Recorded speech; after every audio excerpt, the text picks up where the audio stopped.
tous azimuts.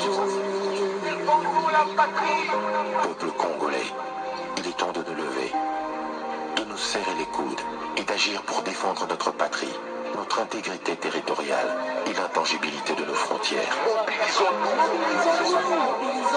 La République démocratique Batela Ekolo, Bendele Koyate.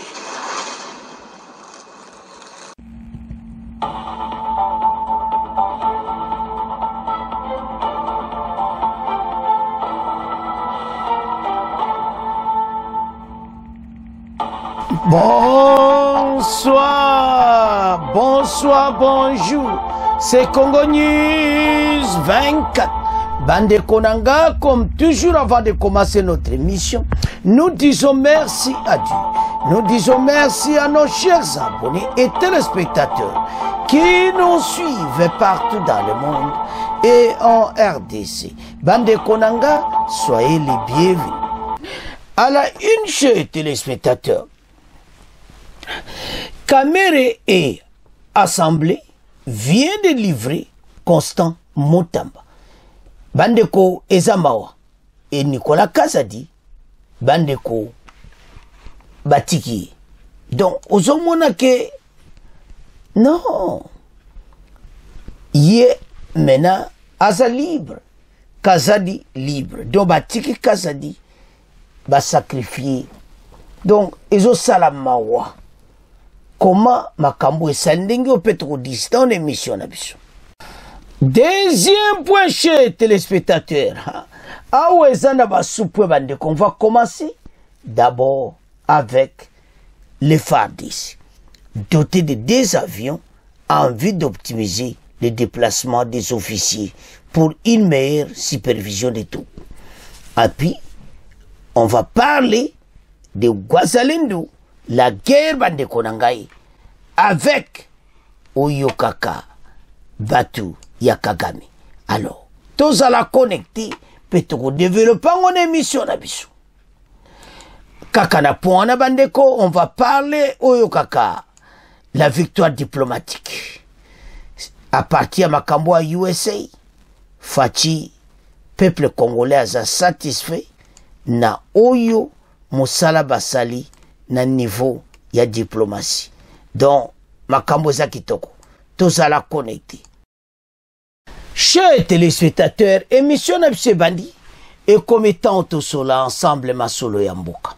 Bande Kotoko Kende directement dans l'Assemblée nationale où ils ont clôturé et pour la session, il y a moi Oyo Sili, alors, ba clôturer, mais ba tiki ba message moko mawato. Pourquoi toloba mawa? Mba livre Mutamba, batiki Nicolas Kazadi. Effectivement, il fallait batiki kaka unyo somi balé. Parce que le dossier de Mutamba est un complot moko bien organisé. Oyo batu bazo comprendre te, mais Nicolas Kazadi to comprendre point na ye, to banda na ye, Nicolas Kazadi alobaki. Bako Jérôme Mabe alobaki ba vérité oezo leka na kati ya présidence. Donc quand on a condamné l'Assemblée nationale, te babi non yeba okange pona nini batiki Nicolas Kazadi. Waneza clair. Nicolas Kazadi est libre et c'est fini. Taba kati wane si bako libéré parce que ba monnaie le passe ba kamo ya lobby déjà ba si ba tuna ki yango. Mais pourquoi bo elle sou comme lettre ke bokanga yo. Moi justice tamso mayuya. Justice ba sa musalama be. Kaka na Kazadi clairement bazane erreur ko sakanati. Boloba kini bosola kini après wana botiki après boeli susu. Oh. Makamba forage boligbo kange tout ça botiki. Boya hollandais c'est parce que bon monique bo salibe erreur peuple bani ko loba bolmbola Nicolas Kazadi.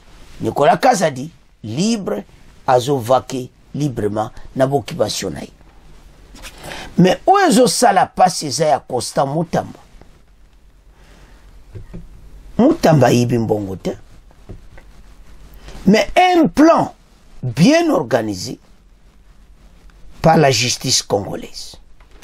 Nazolo bango la justice congolaise entière o ezali na manevre ya muyibi alar balobi te tolongola yaya oyo akende comme aza être humain berere ezalaka asali makambo ba marché oyo ete passé alembongo ti me baluki po mo bakanga ye parce que marché ezalaki ka bapesi kaka société moko makambo oyo bazopekisa donc planifier que tout ça la boue parce que déjà c'est du société on a coupé donc personne ne peut me signaler Mutamba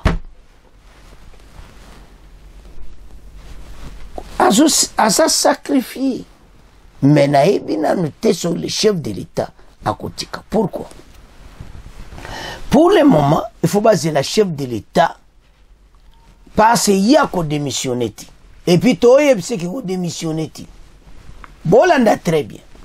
Au cas où Mutamba démissionné, le chef de l'État, le premier ministre, va trouver une décision. Donc le chef de l'État. Et puis, biso toye sa Mutamba ko démissionné. Toko bundana bato tina suka. Bato yo basali un plan bien. En tout cas, bato ba benda kala.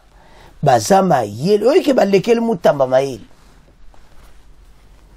Bazuye penza ndeto lobao awe komika le chef de l'État batika Mutamba bakangi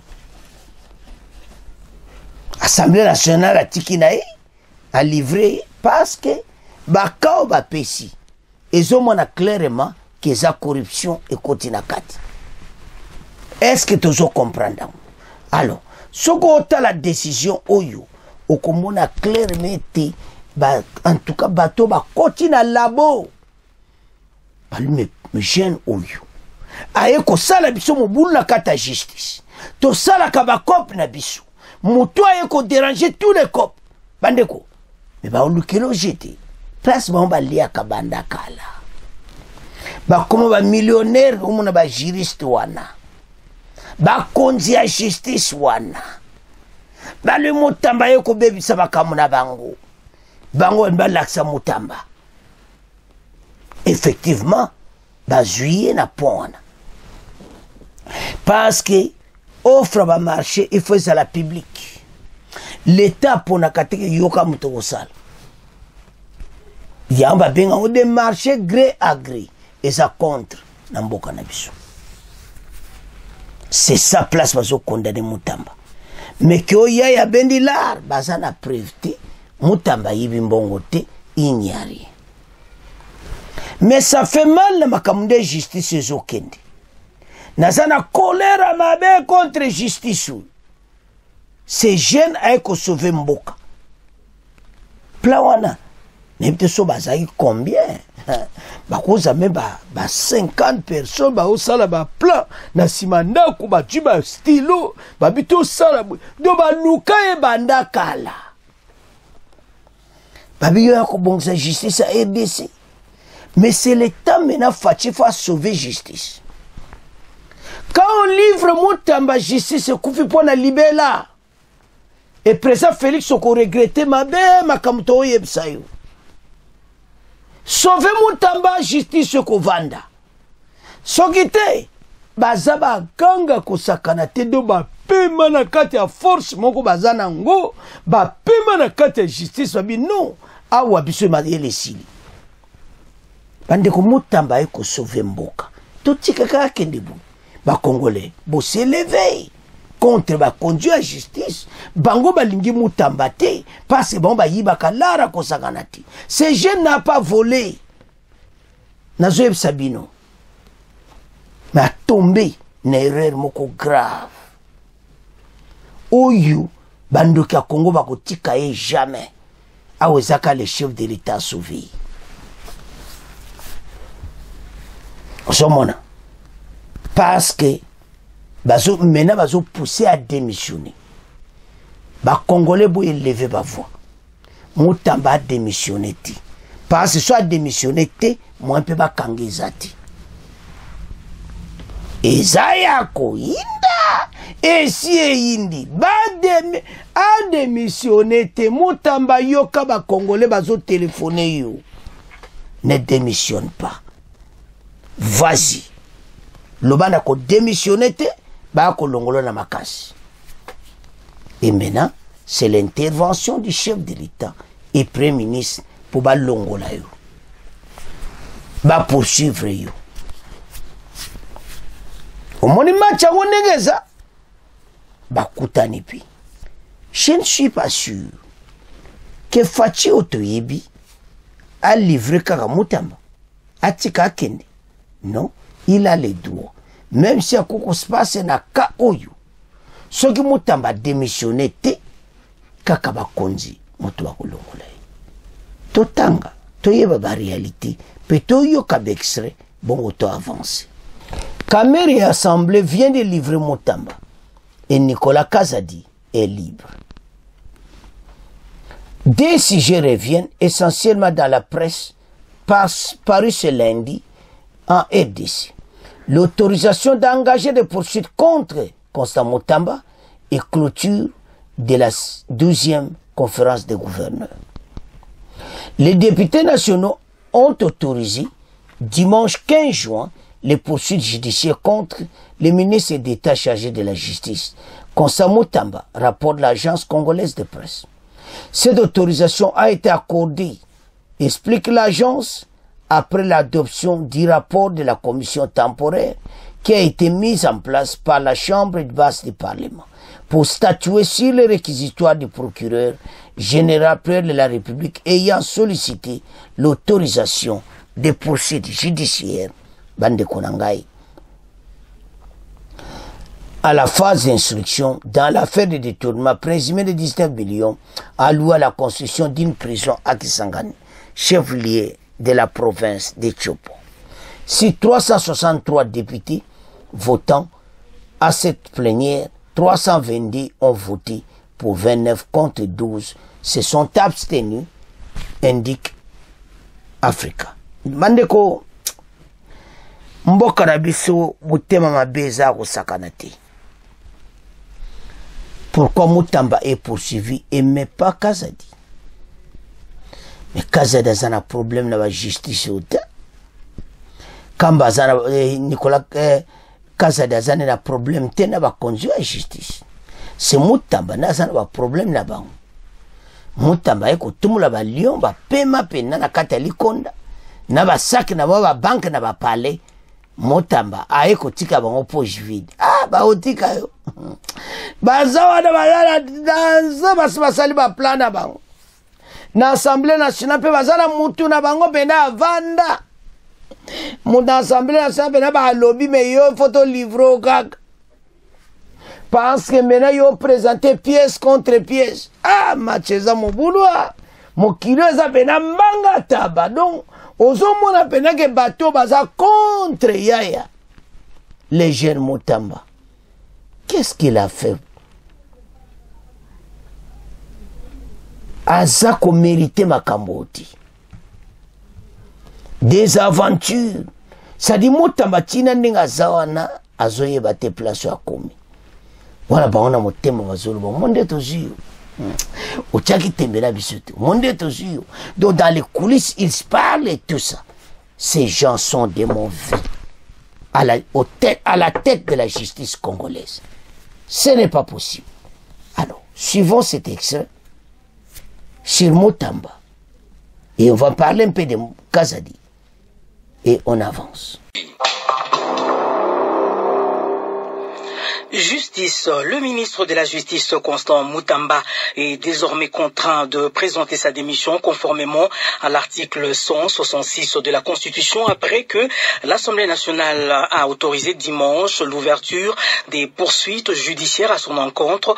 Sur les 363 députés présents, 322 ont voté pour, 29 contre et 12 se sont abstenus. Le ministre est accusé de détournement des fonds publics, notamment d'une valeur valeur de 19 millions de dollars dans un marché de gré à gré non validé lié à la construction d'une prison à Kisangani.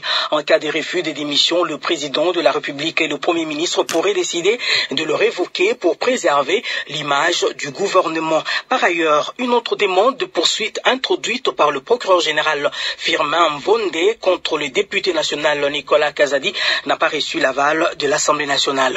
Le point signé Michel Kifindangoy. À propos du réquisitoire du procureur près la Cour de cassation sollicitant des instructions judiciaires contre Nicolas Kazadi, l'Assemblée nationale n'a pas réservé une suite favorable à la demande de Firmin Mvonde. Les propos de l'honorable Nicolas Kazadi ont porté sur des faits et projets publics connus et ou documentés dont il avait déjà été entendu et pour lesquels la justice l'avait disculpé. Ainsi, le réquisitoire du procureur général n'emporte pas la conviction de la majorité des membres de votre commission. Cependant, les députés ont voté à la majorité absolue pour l'autorisation des poursuites judiciaires contre le ministre de la Justice, comme le souligne le rapporteur Jacques Joly. La décision de poursuite ainsi que la mise en accusation de membres du gouvernement sont votés à la majorité absolue de membres composant l'Assemblée nationale. Les membres du gouvernement mis en accusation présentent leur démission. Il est autorisé la demande au fait de poursuite contre le ministre d'État, ministre de la Justice, Constant Mutamba Tungunga. Constant Mutamba devra donc déposer sa démission afin de permettre à la justice de faire librement son travail, conformément à l'article 166 de la Constitution. Eyindi Motepeli. Pourquoi Mutamba et pas Kazadi? Ah, Mbokoya. Le cas de Nicolas Kazadi, c'est clair. Batiki. Parce que Bahomo Berena, Bangonde, Bamema Kamba Kazadi, en tout cas, Aza libre. Ou en tout cas, Bamega Gilisus. Ou en peine, Babomika justice pour la libérer. Mais, le dossier de Mutamba est dur. Oui, puis, quand Mutamba a été nommé ministre de la Justice, des voix se sont élevées, pas de la population, mais du côté de la justice congolaise. L'élite à justice, le procureur, le président de la cour, les magistrats, et tous ces gens, tout ce monde. Il y a un clic qui est bien fait là, et ce clic-là, c'est comme dans les mafias. Ils n'aiment pas des hommes comme Mutamba. Et c'est pour cela que Mutamba a été sacrifié, a été piégé par ces dossiers. Et il savait que Mutamba, les règles là pour aller au marché, Mutamba ne connaissait pas ça. C'est d'après eux. Alors que Mutamba savait tout ça, mais l'erreur, et qu'il a induit en erreur. Et quand vous allez suivre ces dossiers, vous allez voir qui a fait ça. Ce sont les hommes proches de Mutamba qui ont livré Mutamba à la justice.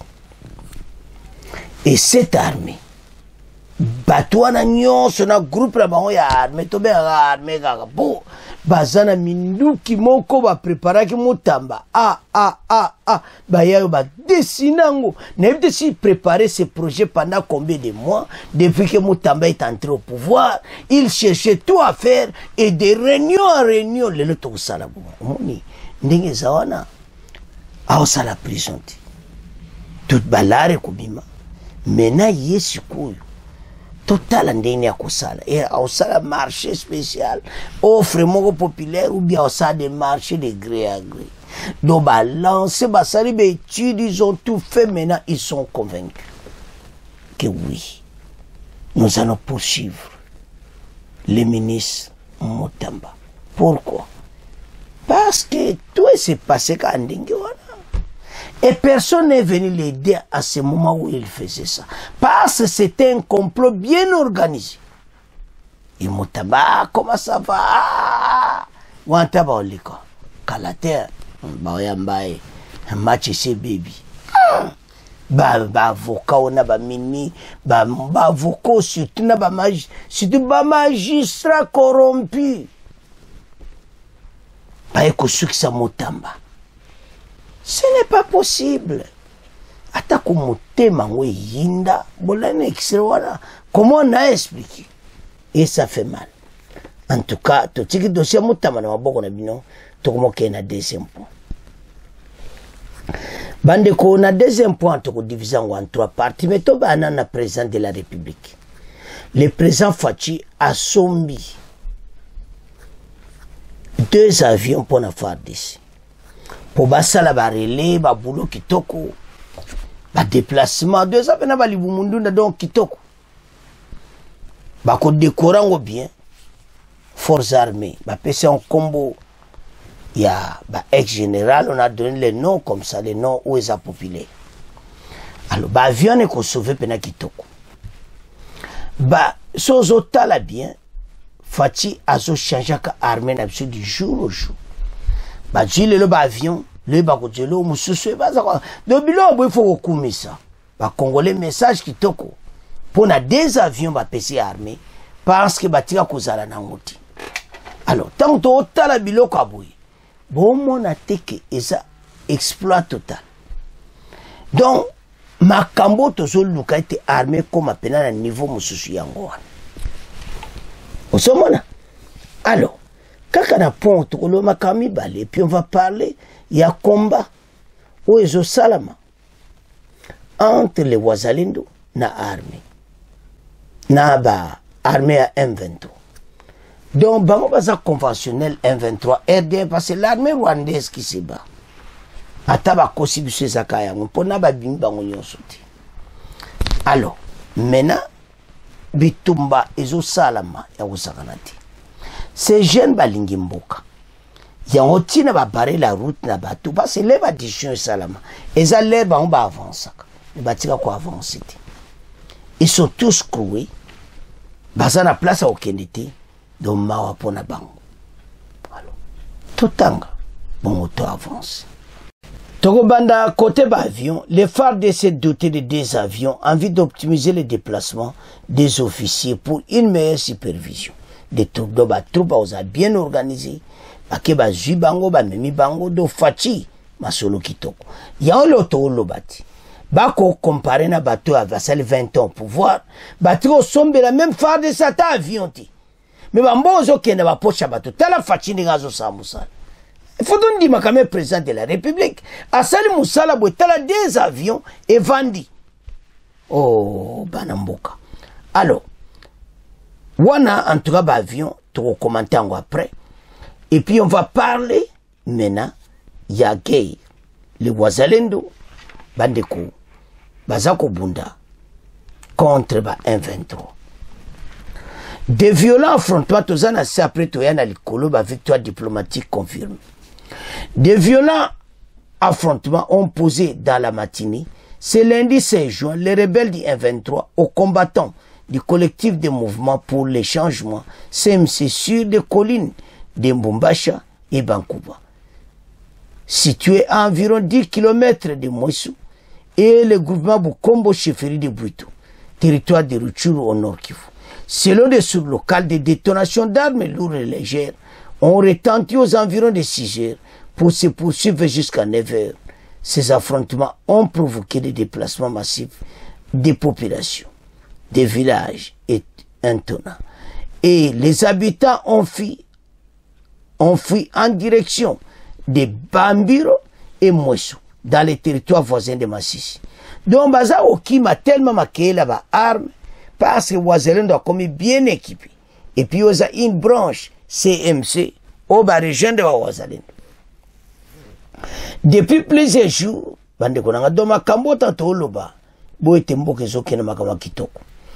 plusieurs jours des affrontements opposent les rebelles du M23 à plusieurs groupes armés locaux, notamment les combattants Wazalendo.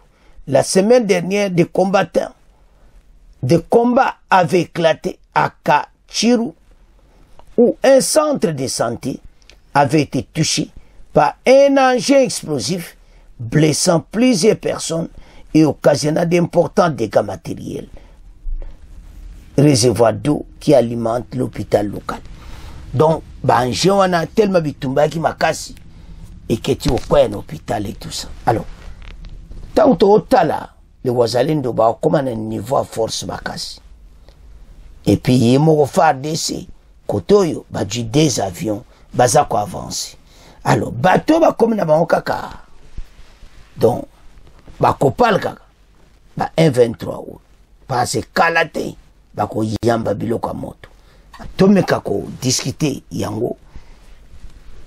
Bongo après toya na victoire diplomatique au peuple azuluba. Avance. Pour parler toujours sécurité, des violents combats ont éclaté ce lundi matin entre le rebelle du M23 et les combattants du collectif des mouvements pour le changement CMC, un groupe affilié au Wazalendo. Les affrontements se sont déroulés sur les collines des Bombacha et Bukumba, à une dizaine de kilomètres de Mweso, dans le groupement Bukombo, chefferie de Buito, territoire de Rutshuru. Selon des sources locales, des échanges nourris d'armes lourdes et légères ont été entendus entre 6 et 9 heures, provoquant la fuite des habitants des villages environnants vers Bouambira et Mweso, territoire voisin des Massissi. La tension reste vive dans cette zone, théâtre d'affrontements répétés. La semaine dernière, des combats similaires avaient opposé le rebelle du M23 AFC au même miliciens à Katiru. Un centre de santé avait été touché par un engin explosif, blessant plusieurs civils et endommageant les réservoirs d'eau qui alimente l'hôpital local. Bandeko to tangi bisonyos to landi extrait wana ba expliquer clairement de bitumbezala ki meto mana na ba avion facha sai musaki toko bandeko nanga ba avion wana eko sauver arme na biso pona ba transport partout dans armée ba koma solo kitoko. Alors maintenant to kena bitumba bandeko ba groupe benia armée ba kunka kota na Wazalendo. Donc taw makambo ko sila ba guerre puis ba groupe armé baza shooter ba combat réserve. Donc ba komisi ba omba la moko fatia pesi bango espoir ya vie pour bazala kaka bongo ya tolo ba ki fatia ina makama bien na ba jeune oyo basaki na zamba mene ba combat réserve armée et puis bazako bunda na M23 bazoko kabangoti. Les M23 là c'est mixé avec l'armée rwandaise parce que ba quitter na nteto yebi. Alors ba armée rwanda ba bombo na makasi zokoya monsieur kokoya tino hôpital. Alors Wazalendo botele mapona mboka. La RDC a besoin de la paix mais il faut doser la force. Nde bozo beta bango biloko. Bitumba ko sakanati. Ba arme lourde zokoya bo combat Wazalendo konda ba arme lourde. Donc bazo sala boulot kitoko contre bateau bandoki à Congo, tous ces gens, les M23, les AFC, les RDF, ou quoi soit disant quoi. Alors, ces gens-là, bazo vivre moment ma parce que Bango ils savaient que avec les pourparlers, ils vont profiter comme ils avaient fait auparavant quand ils ont récupéré à partir de Bunagana, Kiwanza et les autres villes là. Maintenant, ça ne se fera plus. Le peuple a bien compris et les Wazalendo, beaucoup de et c'est vrai, ils se sont racontés avec les Wazalendo des armes lourdes au bazo bombardé, batikal na qu'est-ce. Voilà comment Bakonzi va préparer armée. Donc, boza quelque part, vous avez des réserves, bazako bunda. Donc, kitoko, et puis avec volonté, affection totale de votre pays, la RDC. Voilà. Tolana Bexre, bitumba oye comme les moko violents. Et ces jeunes, bazako bunda. Alors, bandeko, tomotika, pona, ya Wazalendo guerre na M23. Tokomo kene na point na bisasuka. Bandeko na point oyo, eza que, ba victoire diplomatique au fatia sali peuple à reconnaître yango. Kobanda na États-Unis, kobanda partout et pas bakei. Les FARDC à Télémi Bende, les Koyati, nous allons marcher, nous allons gagner cette guerre. Et puis comme on avait dit ça, et ça marche. Donc ce monde appena qui va travailler avec force oyoka kosakana te. Voilà ce qui se passe. Donc ce ozotala ndenge bitumbo wazalendo na ba 123 o comprendre wazalendo asa yebi ba position na bango nyonso azonyonga bango bazobwaka ba arme lourde naka po babangisa ba wazalendo waonze ba obangata basi bamona yango bino nde bokite le sol congolais bokendi. Voilà ce qui se passe. Donc baza kotia ba manœuvre et tout ça. Mais le pays est souverain. La RDC restera souverain. À côté de Mipora-Mbokane, Kobengana tous ses ennemis de la paix. Donc, et maintenant, victoire diplomatique est abordée. Tout le temps. Des victoires diplomatiques confirmées, lors de la 47e réunion du Conseil des ministres, le vice-premier ministre et ministre de l'Intérieur et de la Sécurité, décentralisation, Chabani a noté un sentiment de fierté et de satisfaction face aux récentes victoires diplomatiques enregistrées par la République démocratique du Congo sur la scène internationale. Ces avancées sont attribuées à la détermination du président Félix-Antoine Tshisekedi Tshilombo, dont le leadership a permis de faire entendre la voix de la RDC face aux manœuvres de désinformation orchestrées par le Rwanda. Donc, le gouvernement note la satisfaction de la population après plusieurs victoires sur la scène internationale.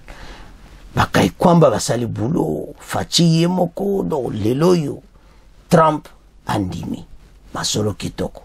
Et maintenant, ils sont moins clair meti, batoyo, biso to gagné petozo kende na nzela malamu. Bandeko ba Congolais tala, sozo tala victoire diplomatique oyo. Eza facilité. Na niveau oyo kokomona ke États-Unis pena ba telemina kati ya masolo.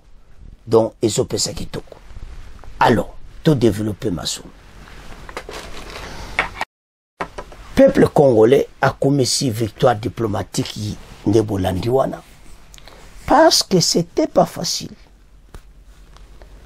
Donc, si vous avez le dossier RDC, Rwanda et tout ça, on a clairement pour tous les matikaka. On ne croyait même pas arriver à ce stade où nous sommes. Ce que eux-mêmes croyaient, c'est Oyokaka, désordre total, Bango ba Okeneti Kinshasa, Bako Longo la président Félix na pouvoir, Bango Bako Zoa RDC, Bazuba poste. Voilà ce qu'ils pensaient. Mais ce n'est pas la volonté de Dieu. Il devait partir quitter la place parce que tala sozo tala bandeko ba victoire auto sale maintenant bateau faut pas quitter kalatembo yoka résolution 2773 parce que mokonza mboka ba petit c'était nyakosakanati et comme étant oyo bateau tout va quitter le sol congolais bateau tout va yako bomo wa congolais soi-disant RDF 123 AFC va comme un problème sérieux. Parce qu'on a compris les jeux, il est temps qu'il se dégage et RDC vaquer dans ma préoccupation à Bissou. Ce pays a besoin de la lumière, ce pays a besoin de paix. Parce que combien de temps la population de l'Est a souffert. Mais c'est depuis des années. Et maintenant, à ce moment, il est temps maintenant d'amener notre espoir, la population. Nakati ya victoire auto avancé parce que pays oyo le pays a beaucoup souffert na makambo so tali oyo bandalera kabilo tali amena biso mawa mais lelo to jina des avions lelo tala travail au salam banamboka to telema. C'est à ce point to comment clôturer mission na biso bon continuer ko s'abonner bon partager au revoir à la prochaine.